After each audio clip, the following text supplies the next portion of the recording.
Hi everyone, thanks for joining.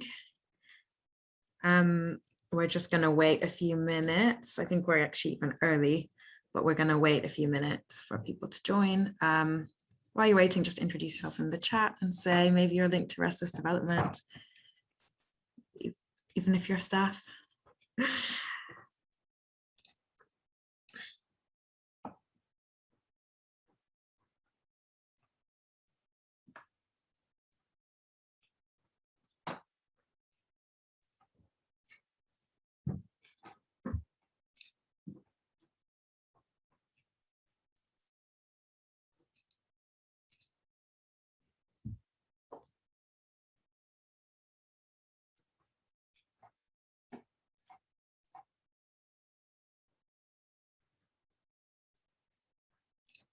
Hi everyone, just waiting for a few minutes for anyone else to join, but please do introduce yourself in the chat.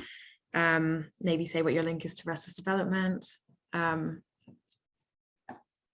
Also, happy International Youth Day.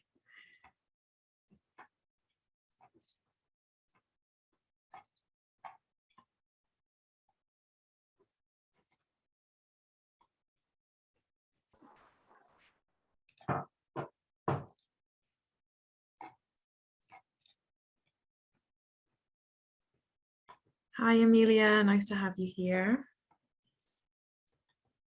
Happy International Youth Day, Nafisa.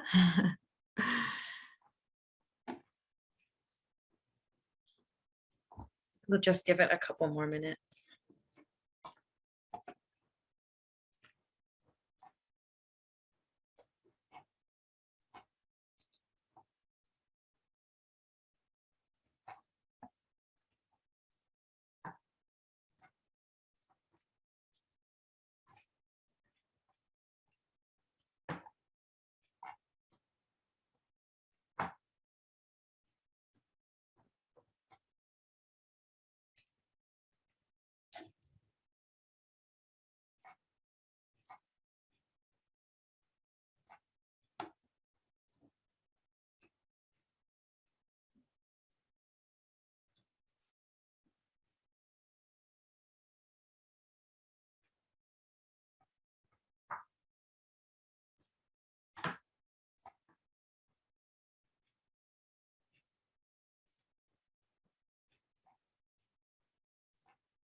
Okay, I think now's a good time to make a start.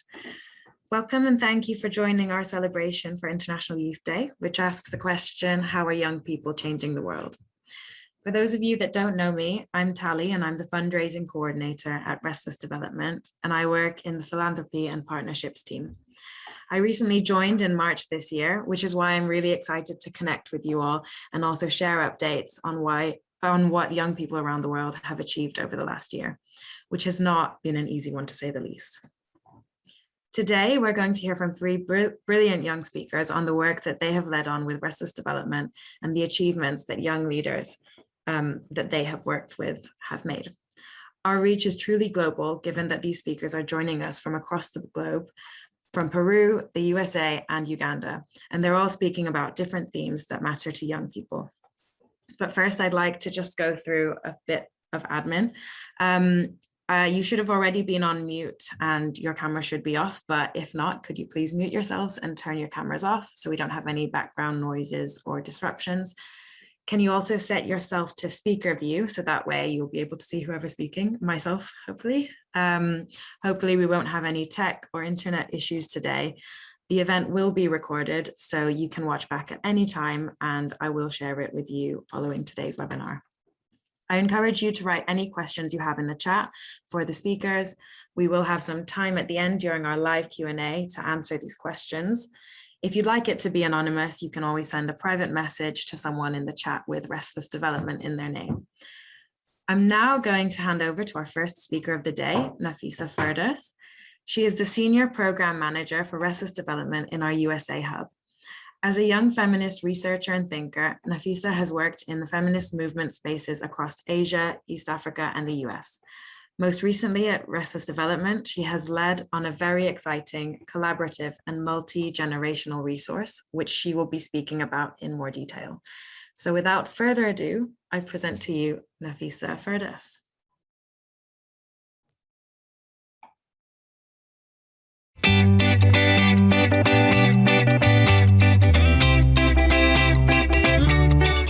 Hi, my name is Nafisa Farados and I am a young feminist. I work in the US Hub in New York as a senior program manager, and prior to working for Restless, I worked in feminist movement spaces and as a gender researcher across Asia, East Africa, as well as in the US. I have been leading a really exciting project called the Feminist Action Lab, growing our intergenerational power. So Restless has always worked in gender equality and rights, and building from this foundation, we decided to develop the Feminist Action Lab. It is the product of many collaborators, including dozens of brilliant young activists and youth-led organizations, major gender rights organizations, as well as some high-profile older feminists leading movements around the world. Youth activists in particular helped shape everything from the content, design, advocacy, as well as the visual language, videos, and illustrations for the lab. So what is the Feminist Action Lab? The lab is a crash course in gender advocacy online, featuring 7 study guides and video dialogues between older and younger feminists. It goes beyond introductory ideas and pushes young people interested in human rights to get more familiar with global feminist analysis and advocacy agendas. We felt it was very timely to do this project because of the historic moment that we're living in. There is massive social change happening in society, from popular movements like the climate strikes, the Me Too movement, as well as the resurgence of conservative and anti-rights groups. In terms of gender rights, especially at the United Nations, this year also marks over 25 years since the historic 1995 Beijing World Conference on Women. The phrase "women's rights are human rights" was from 1995. UN Women, to commemorate and re-accelerate gender equality goals, launched the Generation Equality Forum Conference, or the GEF, this year. We approached UN Women, along with the diverse youth leaders elected to the generation equality process, and those are the young people who have helped write the lab study guides, record video dialogues, and advocate at the GEF space. We also invited youth activists and senior feminists from outside the UN space, representing diverse social movements, to be in dialogue with each other, and this is what culminated to become the Feminist Action Lab. I'd love to show you a preview of one of those dialogues between the prolific Indian feminist Sunita Dhar and GEF Youth Task Force member and amazing feminist in her own right, Chamathia Fernando, who spoke on GBV. I love feminism. It's my life's commitment. I'm committed to it because I learned from it that personal is the political. I'm a feminist because I strongly believe that all women and girls should be able to live in a world free from violence, discrimination, and harassment. If we do not look at violence with a feminist lens, we may be falling into a trap of a dominant patriarchal analysis.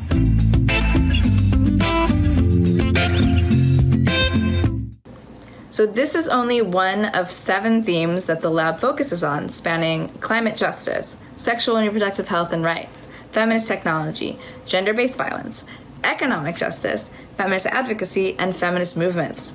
These themes correspond to the United Nations Generation Equality Forum and also push the imagination and vision beyond UN spaces to address inequality in the streets, in the home, and as how we experience it in our day-to-day lives. So as you see, the lab attempted to really co-create a resource that was friendly, accessible, and relevant for building the power and capacity of young people.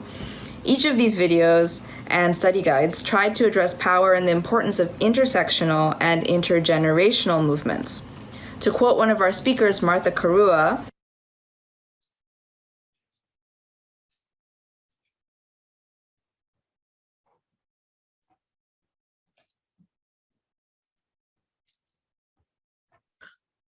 Oh, sorry, having some technical issues for a second. let's just pause the video and I'll see if we can get the sound back. Can you hear me? Yes. Oh, okay. I don't know why that may have happened. Just give me 1 second.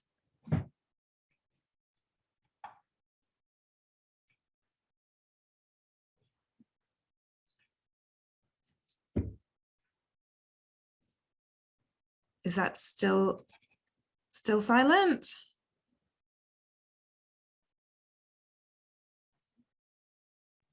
Yes. Still silent. Okay, sorry about this. We'll just work on some. If anyone has any questions in the meantime, definitely put them in the chat. For a minute, I'll just see if we can work this out.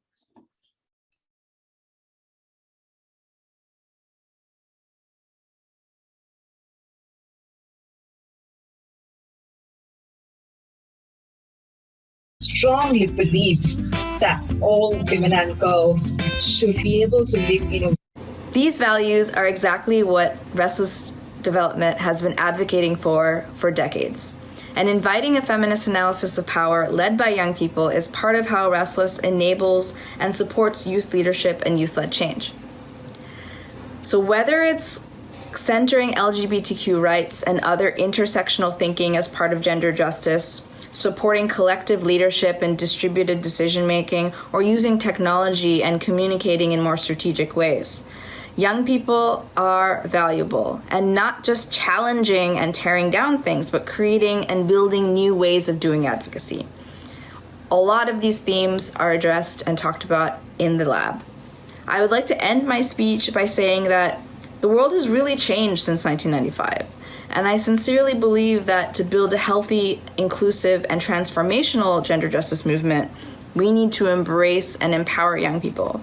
Restless has been advocating for youth-led change and leadership since its inception, and projects like the lab are doing exactly that, valuing young feminists of all genders as equal partners in creating a more just world.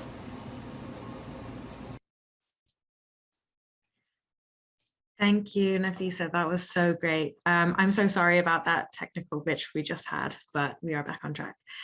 Thank you so much for sharing this incredible resource and highlighting the importance of intersectional and intergenerational feminism. We'll be sharing the links to the Feminist Action Lab in the chat, but also in a follow-up email, so don't worry if you miss it. Don't forget to write any questions you have for Nafisa in the chat. Without further ado, I'm just going to move on to our next speaker, Charles Mankwazi. He is the Youth Research Manager at our Restless Development Uganda Hub. Since starting out as a young volunteer on one of our youth-led research projects called the Youth Think Tank, he has gone on to support the delivery of 2 exciting youth-led projects, which he will be telling you more about. Welcome, Charles.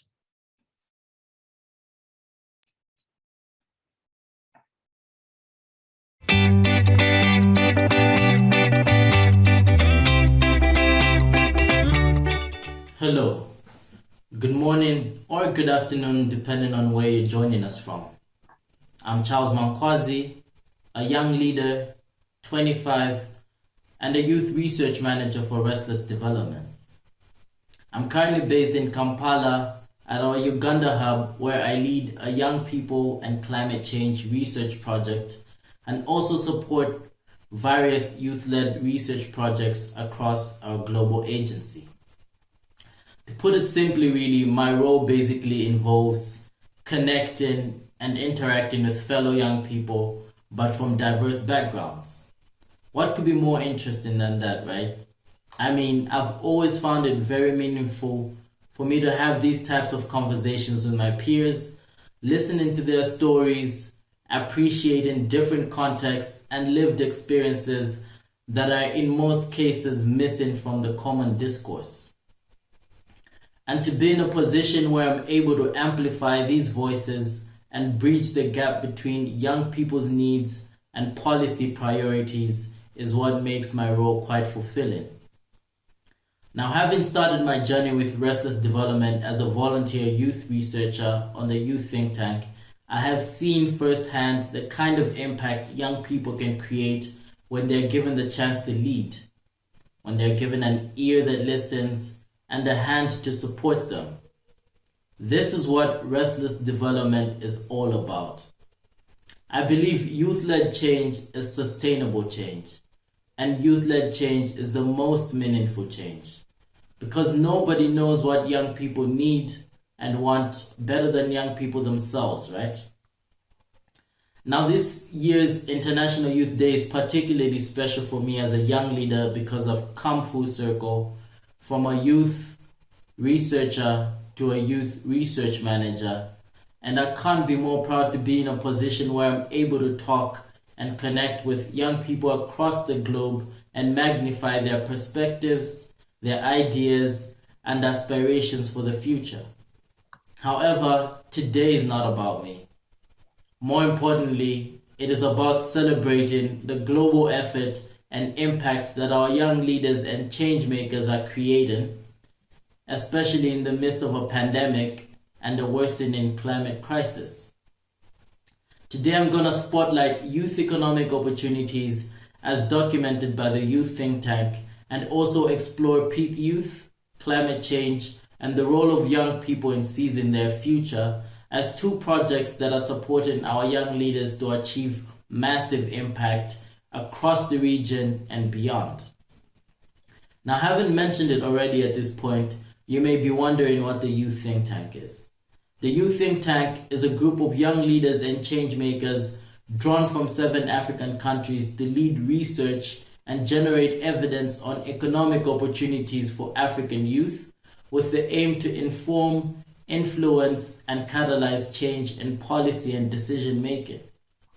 It was initially started in 2012 as an initiative by the Mastercard Foundation, after which Restless Development entered a long-term partnership in 2015 to support the initiative. And since then, the Youth Think Tank has grown from just 3 East African countries to 7 countries across sub-Saharan Africa, engaging over 100 young leaders who continue to remain active in our alumni networks. I'd love to show you a short clip of one of our young leaders from Kenya, who weighs in on her experience as a researcher on the Youth Think Tank and highlights the importance of youth-led research. Africa's young people are its greatest resource, and it's because this is where the innovation lies, this is where the energy lies, and the only way the continent can move forward is by tapping into that resource. My name is Jocelyn Mukohemuga. I'm a youth researcher with the Mastercard Foundation's Youth Think Tank. The Youth Think Tank is a partnership between the Mastercard Foundation and Restless Development. My role was to research on the engagement of young people in the uptake of various agricultural innovations and technology. Youth-led research is crucial because, in essence, you are empowering the young person to take charge, to identify the problems that they're facing in society, and also to come up with the solutions that they think can help them in solving these issues. Now, as you might have heard from the clip, our young leaders don't just do research for the sake of doing research. Over the past 5 years, young leaders on the Youth Think Tank have generated a diverse evidence base comprising 6 flagship reports that have provided key youth insights into the youth unemployment crisis, into harnessing the potential of the hospitality and tourism sector, into building inclusive agricultural technologies for young people, and most recently, in supporting small-scale business owners to expand their businesses and also linking young women to STEM careers. Now, this wealth of evidence has informed the design of several strategies and programs of both partners and development actors across Africa. For instance, the Mastercard Foundation's Young Africa Work Strategy, which targets young people across the continent and supports them with skills development in employment and enterprising skills.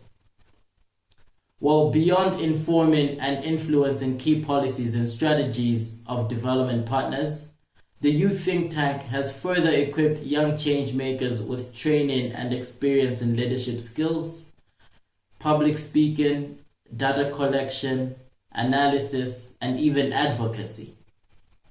And whilst on the program, young leaders have been able to leverage new regional and global networks and have relished the chance to represent fellow young people at meetings with prominent organizations such as the World Bank and conferences such as the SCORE World Forum. Now, of course, with the pandemic of late, most of such engagements have become virtual. However, an equally present crisis, one concerning climate change, has seen more of our young leaders come forth to lead research and advocacy in pursuit of climate justice.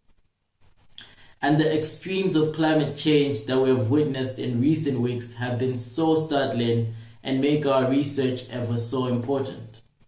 Starting with unprecedented rains, followed by deadly flooding in China and Europe, as most of us might have heard. Temperatures peaking at 49 degrees Celsius in Canada, followed by monstrous wildfires, along with a record drought in some parts of the US and Brazil. Here at home, we've already seen severe floods in most parts of Uganda, as well as widespread drought in the northern part of the country. So this is no longer just a crisis. This has become a climate emergency. And with 77% of Uganda's population being under the age of 25, this is the demographic that is most hit and will continue to be the most affected for the foreseeable future. And in order to understand how the country's biggest resource, the young people, are being affected by climate change, our Youth Futures project explores the impact of climate change on young people's lives and livelihoods and how they are responding and adapting to the crisis. A talented team of 32 young researchers are leading this research, and most recently they led a Kampala-Cambridge virtual workshop on young people, climate disruptions, and adaptations.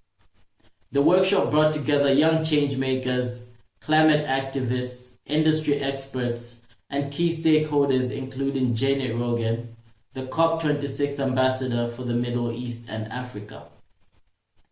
Now, how would this research be used? Key insights generated from our workshop and overall research will feed into young people's recommendations taken to the UN Climate Change Conference, the COP26, in November this year. And among many takeaways from this workshop, a resounding message was that young people are not just letting the climate crisis disrupt their livelihoods. Instead, they're standing up and taking action.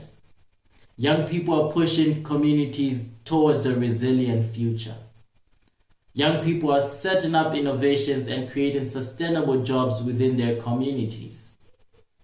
And more than anyone else, young people are best positioned to tackle the climate crisis and ensure that they're not the last generation on this planet. In order to harness this, there's a need to advocate for climate literacy and encourage better access to climate change education. Furthermore, in order for young people to translate their ideas into lasting change, access to climate financing must be extended to more young people too. I would like to conclude by applauding all young people across the globe who are taking action by mobilizing, advocating, and demanding the change they want to see in the world. During our workshop, Hilda Nakabuye, a climate activist and founder of Fridays for Future in Uganda, shared a rousing call to action. And I quote, "In history, there is a time when humanity has to shift to a new level of thinking and understanding. That time is now. Young people are offering invaluable perspectives that sometimes policymakers lack. And climate change is not a generational fight. It's an intergenerational fight. And future generations deserve better from us." Thank you all so much for listening.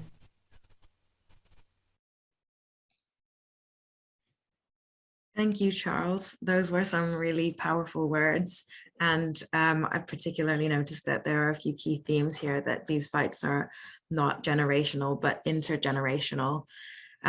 It was great to hear about the youth think tank and its most recent work on supporting small-scale entrepreneurs, as well as the more recent climate change work, especially as we come to realize that we are in a climate emergency, not a climate crisis. If you'd like to read the full report on the youth think tank, they will be shared in the chat, but also, as I've said, in a follow-up email. And yeah. So if you have any questions for Charles, please do put them in the chat so we can ask them later in our live Q&A. I'd now like to welcome our third and final speaker, Ines Yabar. Ines is the Senior Global Campaigns Coordinator at Restless Development, based in Peru. She works with young leaders on campaigns for youth power and global moments, such as today. As a personal achievement as well, Ines has also more recently joined the Restless leadership team as one of its youngest members. Welcome, Ines.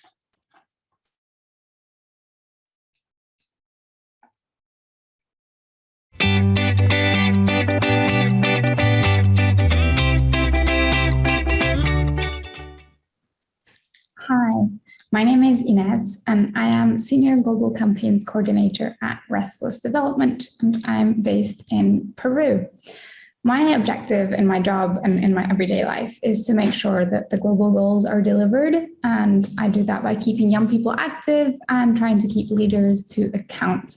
And I work a lot on different campaigns that focus on global moments, including International Youth Day like today, but other moments as well.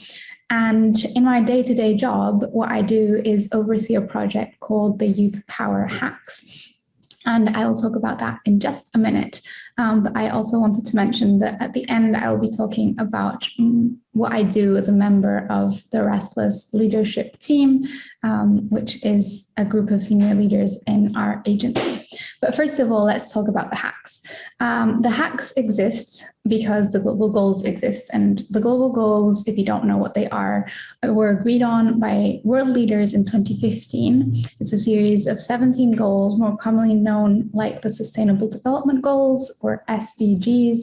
And all these goals have a common goal to make sure that we have a better present and future for everyone, whether it be through ending poverty, fighting inequality, addressing climate change, anything. It's up to us, whether it be governments, businesses, civil society, or the general public, to work to make sure that this is a reality.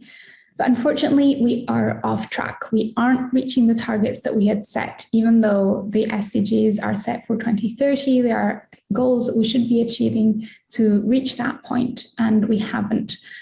So the 6 hacks are here for that, because young people have solutions, but they need the funding, they need the support to make sure that they are a reality. So we held 6 hacks over 3 months in 6 different countries, although they were all digital due to COVID restrictions, that brought hundreds of young people together to try and find solutions to the global goals and to make sure that the global goals were delivered in their communities.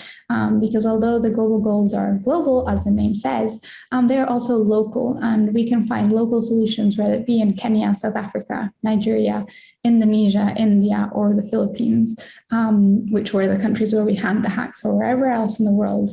There are solutions to be found for specific communities as well.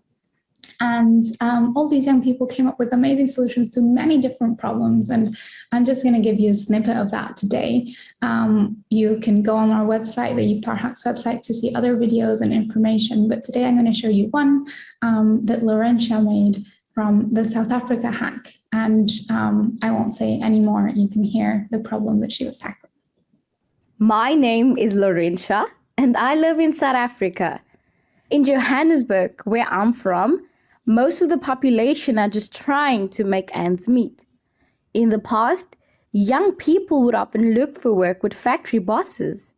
That's not really the case anymore. The fourth industrial revolution is here. The era of the conventional 9-to-5 is slowly being replaced, and a lot of people now desire to become entrepreneurs. However, many young South Africans don't have the skills needed to navigate the digital world in order to set up a business or even access jobs and educational opportunities. I want to help them. This is why I'm taking part in the Youth Power Hacks.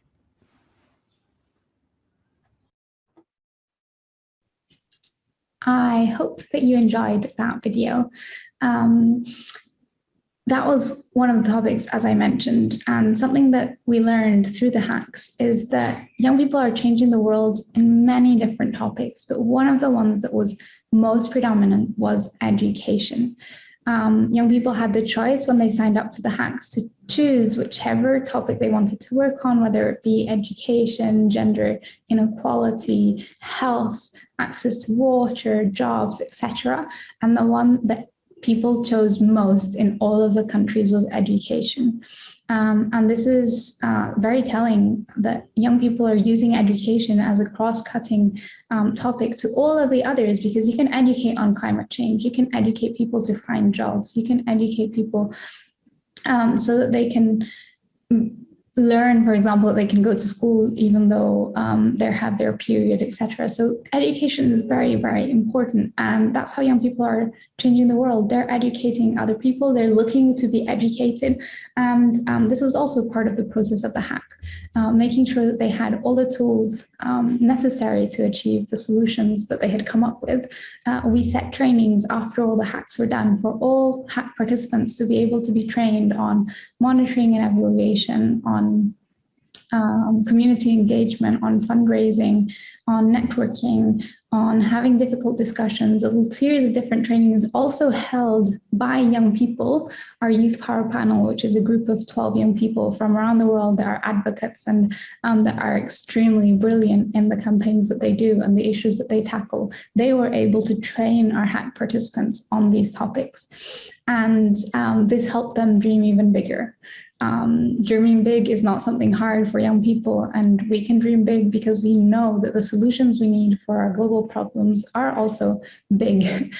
So whether it be plastic pollution, food waste, menstrual health, whatever it is, we can dream big on how to solve these problems. And to do so, we need to engage communities. And this is also how young people are changing the world, working with different communities, making sure that what we're doing is right. So after the hacks and after the trainings, young people went to these communities to figure out if that was the best solution for their communities or not, if this was the right approach, making sure that we were listening to the people that we were trying to help and that we were being as inclusive of everyone as possible.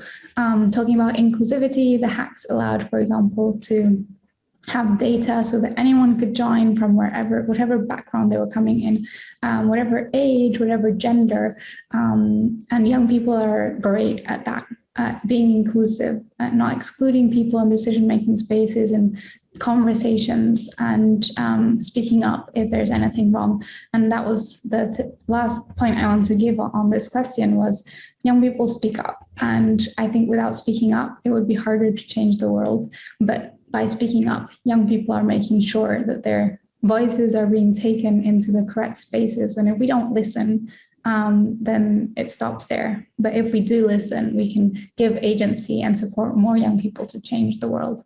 Young people are doing it already. One of our hack participants spoke at the BBC, worked with the UK government, did a TED talk, and all that was just a step closer to their journey and to what they want to achieve. The hacks were just a step in that journey as well. So although I can say we have achieved a lot with 46 brilliant ideas, now whittled down to 12 finalists with amazing ideas, there are so many young people around the world changing the world. And if you want to know about these 12 ideas, you should go and check our Facebook page where 12 videos have been posted, and you can vote on them today, International Youth Day, to select the teams that you think have the best solutions, the best team, the best idea, or the best way of explaining it so that they can move forward to the next stage. So I won't tell you what they are about. We have mobile schools, juice with waste, cesarean section, awareness. I won't tell you all of them because I think you should go and see for yourselves. And something else that I wanted to share was my experience on the Restless leadership team, because I think that it's important that, although I've said it's important to listen to young people, it's also important to give them the agency to be the actors and the leaders and be able to take the decisions that they should.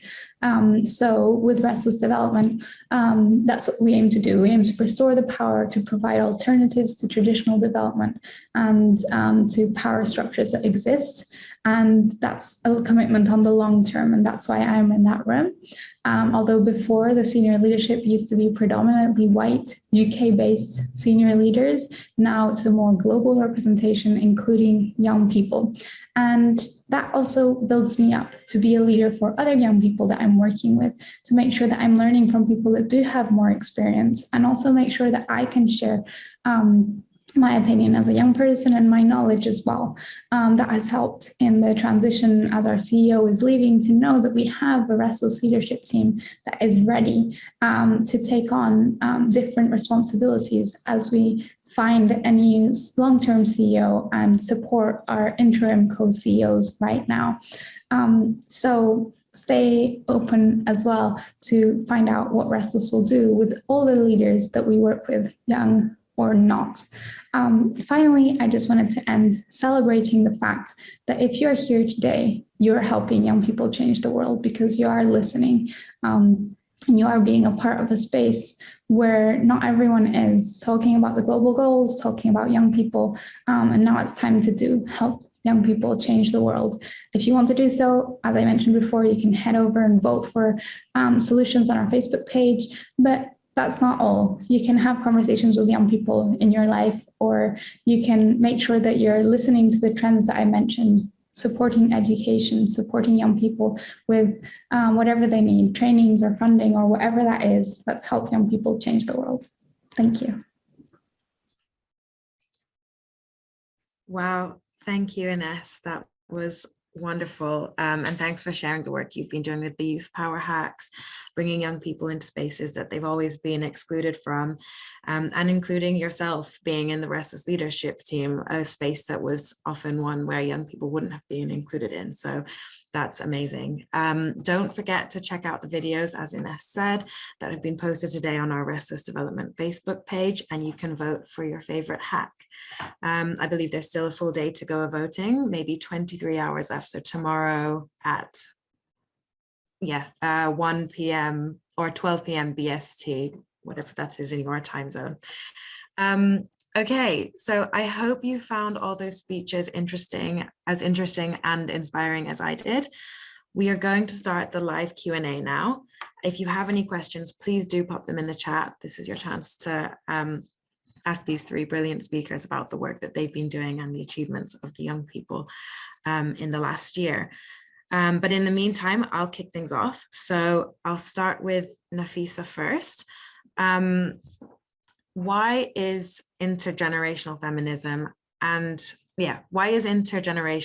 so important? What can we learn from older feminists, and how can they learn from us, young people? Thanks, Dalita. And thank you everyone for attending this webinar. I'm so excited to be here, and happy International Youth Day. So I think the first thing that we have to note is that young people have the right to be equal partners and make decisions about issues affecting them. Like, we have the right to do that. The work of intergenerational feminism is about sharing power across these generations and making sure that young people, who are clearly in the front lines of so many gender and sexual rights movements, that young people are also recognized as full and meaningful partners. And really, the reality is that we all need each other. The challenges that we face today are materially different than those faced by older feminists. If you think about 25 years ago, we didn't have the internet or technology playing such a prominent role in our lives, right? Our borders were not as permeable. Climate change was not such a priority. The power that corporations and monopoly capitalism was nowhere close to what it is today. And basically, I think that the world is structured and everything has changed dramatically in 25 years.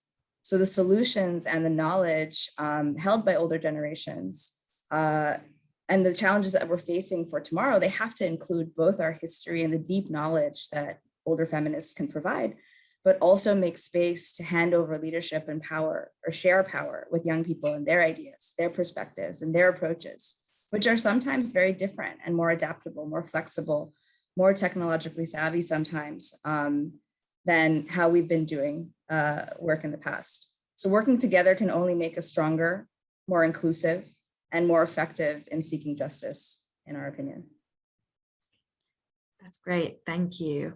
On the theme of this intergenerational fight, I know, Charles, that you mentioned that as well with the climate change, the climate emergency that we're in. Could you tell us a little bit more about that and why that is a fight that is intergenerational, not just for young people?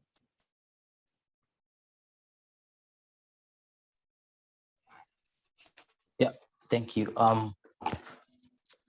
So really, when we start to speak about climate change and why we emphasize on the fact that it is intergenerational, it's also because of, when we reflect on the action that is being taken at the moment, young people are out there in the forefront, voicing their concerns out, highlighting this climate crisis that we're in, or climate emergency. And there's so much scientific evidence to back that up as well. But then leaders are not taking enough action at the moment. And you tend to wonder why this is so. And from our research as well, we've seen that a lot of the older generation that are still alive now think that the impacts of climate change won't really affect them. So that's why they don't have that sense of urgency to really implement actions that will put us back on course to, reduce the temperatures and also save the planet. However, it's the young people that, are in their 20s or even younger than that, or early 30s, that will start to see these effects for the next 10 to 15 years, and this will affect them in their lifetime. So this is change that they will see in their lifetime, and even more so, generations after them will be most affected by climate change. So this is why we keep emphasizing about the intergenerational fight that climate change is, and trying to outline the urgency that world leaders need to take action on. Thank you. Great answer. We actually had a question from the audience, from Elaine. So this one's for Nafisa again. And she said, I'd love to know how the Feminist Action Lab is involving boys and men alongside girls and women so that we can work together to drive these desperately needed changes outlined. Thank you, Elaine. That's such a great question. And I completely agree. So intersectional feminism is not about women or girls, and gender does not equal women, right? The Feminist Action Lab includes videos, study guides made by and featuring women, men, and gender nonconforming people. In our own team, it was very gender diverse, with Abel Koka, a feminist and young man from Tanzania, who represented Restless in Paris at the Generation Equality Forum this year. And he served as one of the youth governance leaders for the Beijing Plus 25 Youth Task Force, part of UN Women. So the truth is, feminism, which I define as the realization of full human rights for all genders, is about equity and it's about justice, which means everyone is invited to the Feminist Party. The role of men and boys is to also interrogate gender and masculinity, because sexism is a system that also impacts them. So as feminists, we want a world where everyone can have the same access to expression, freedom, and power, regardless of their gender. And I think that the Feminist Action Lab is one way to learn about how historically feminists have been working for this, not just for women, not just for girls, but how that conversation has expanded so much in the span of the last couple of decades. And it's more about the shared goal. And we have to have men involved, we have to have women involved, we have to have queer people involved, we have to have everyone involved, in my opinion. So great question. Thank you so much for asking. Thank you, Nafisa. I really like that you highlighted that sexism is a system that affects men, queer people, everyone, not just women and girls. So yeah, thank you for your answer. We had another question from Harriet. This is for Ines. It would be great to hear more about how you found taking on the responsibility of being a young member of the Restless leadership team. Thanks, Harriet. I like how you phrased that question, the word responsibility, because I do think that even though as young people we ask to be in certain spaces, then there has to be that responsibility. It's not just now, oh, you've reached this stage, well done, but really what are we doing in those spaces? And I think that comes with accountability. And that's something we've been working on, being part of a new space, looking at agency budgets, agency strategies. It obviously took some learning, and it's not just me, it's 3 young people who have joined the Restless leadership team. So we took a couple months to really learn, understand how things work, get to know the team. And now we're working on finding our one thing where we can be accountable on, because other people in the leadership team maybe have certain lenses that they bring and things that they have to be accountable on. Up to this point, we were young leaders in a space, but didn't have something that we should report back on. So that's definitely something that I think is important, to make sure that beyond just being able to comment on other work other people are doing, I should be also working on something myself that people can keep me accountable on. The second thing I'd say is making sure that I'm representing other young people. 3 people in a room doesn't mean that everyone's represented. So making sure that I'm bringing the voices of young people I'm working with and of young people around the world into those spaces, and making sure that we're not seen as just some people, young people, have to be applauded or recognized, but really that we become real resources that can generate momentum on what we're asking for and have that decision-making power to really see what young people want. So it's been very interesting to see how certain of our comments or thoughts have shaped the discussions that we've had. And then I think the third thing is being in the space is not enough if we're not grabbing opportunities and finding space for ourselves, and making sure that we're growing in this process and finding things that are stretching us. So my responsibility towards myself as well is to make sure that I don't just sit there and I guess enjoy the space and learn from everyone, but also find things that stretch me, and yeah, believing that I can continue to grow. So I'd say those are the 3 things that have helped me take on that responsibility in these past couple months. Thank you, Ines. Yeah, great answer. I love the way that you've said it's not just about being in the space. That's actually only the starting point. It's now being a resource and being as useful as you can in that space, and representing other young people as well as yourself. So that's great. So we have another question here. This one's for Charles from Laura. What was your favorite part of funding the research?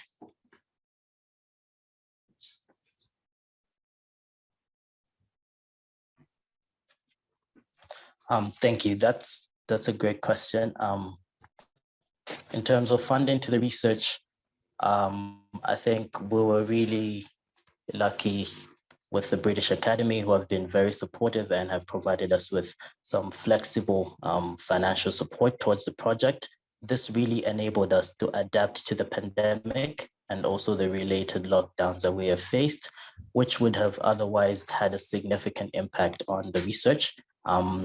With that flexibility, for instance, we were able to change our workshop and our data collection processes from being physical to being entirely virtual. So that helped us move along and stay on track, and also reach out to the young people that we are targeting to reach through this research. Amazing, thank you. We have another question this one's from Alex. I'm gonna give this to Ines first, but I think any of you can answer. How can technology support the voices of young people? In a world dominated by online information, how can young people harness tech and use it to their advantage and cut through all the negativity that exists online? Great question, and I think we've all had to deal with this in the past year. Well, first off, I'd say that even though there is a lot of negativity online, there is a lot of positivity online. And that's what I'm seeing. I've mentioned the videos before, but we've had over 6,000 people vote for the solutions that they think are better and show their support to young people in their different communities. So it's a way to bring a global community together and show support. I also think through the hacks that we were holding online, it was a great way for people who don't necessarily interact in everyday life to get to work on solutions together.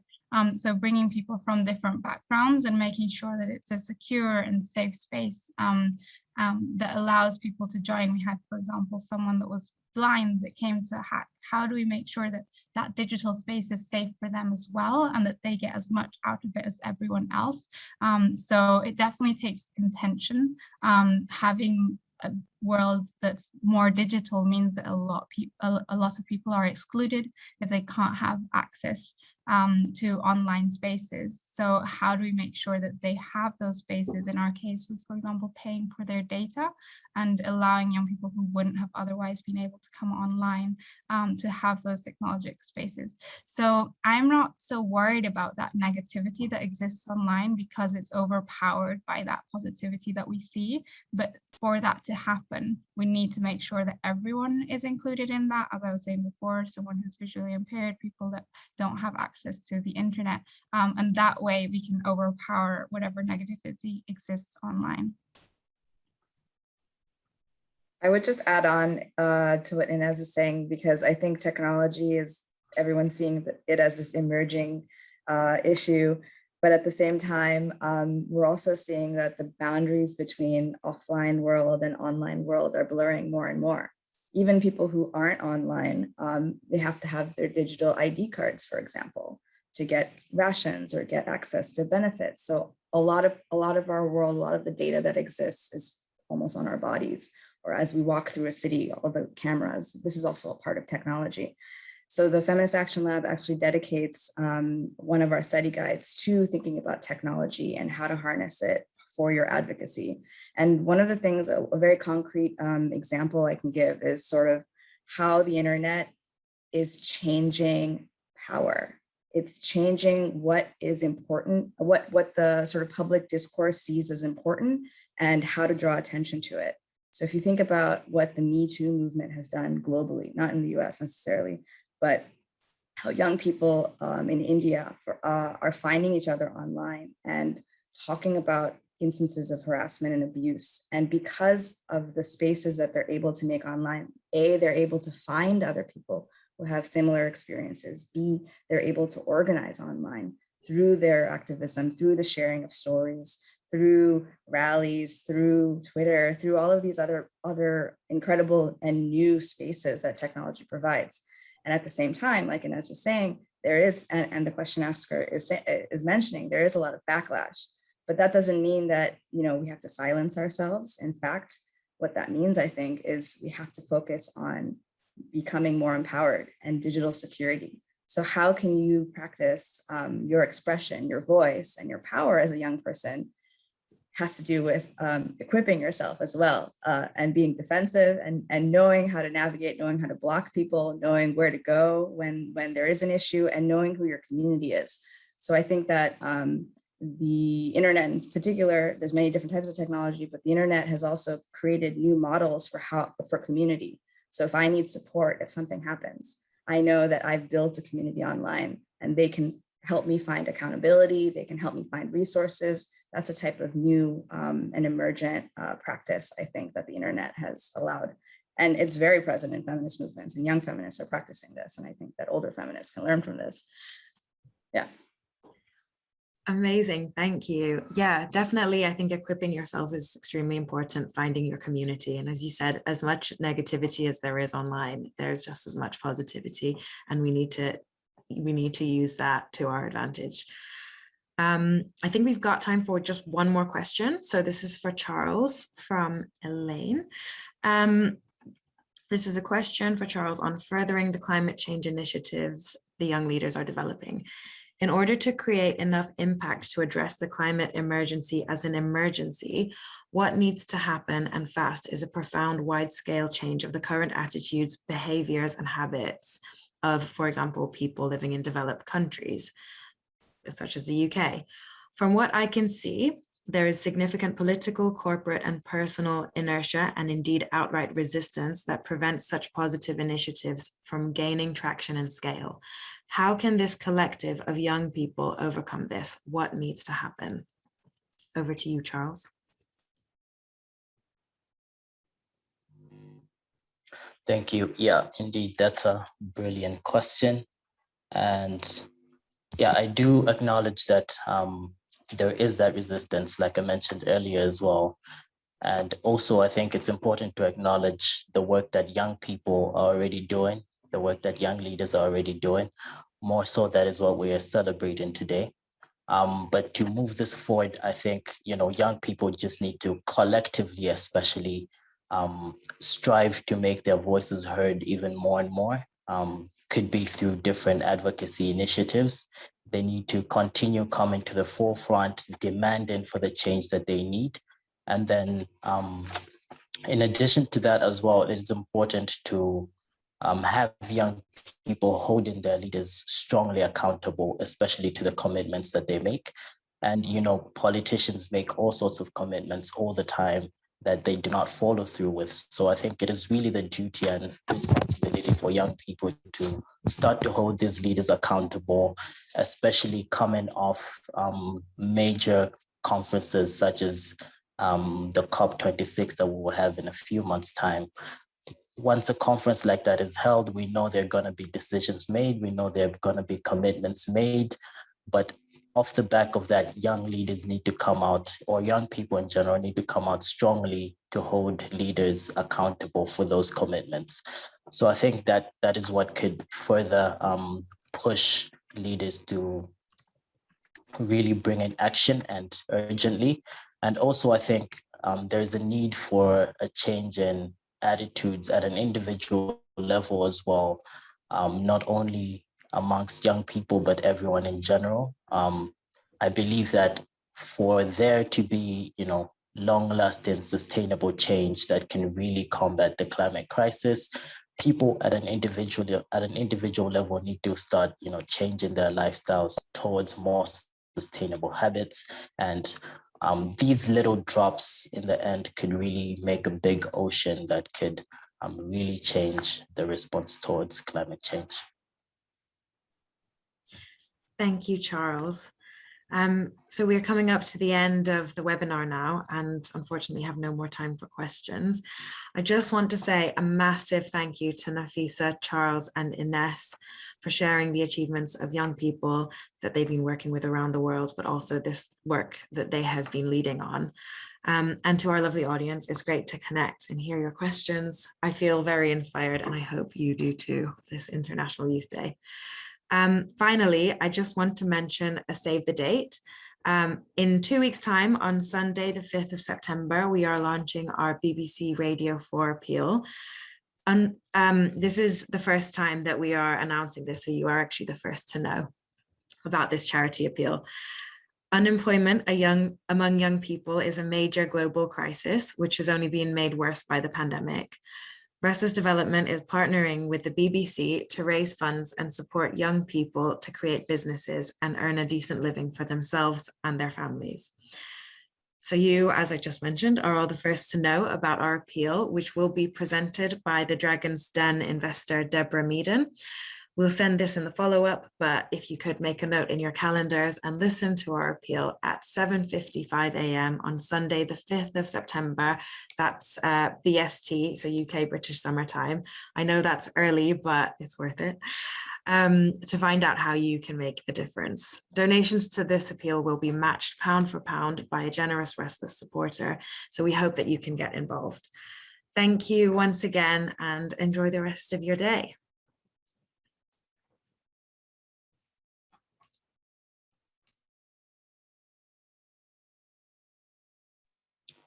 Thank you all.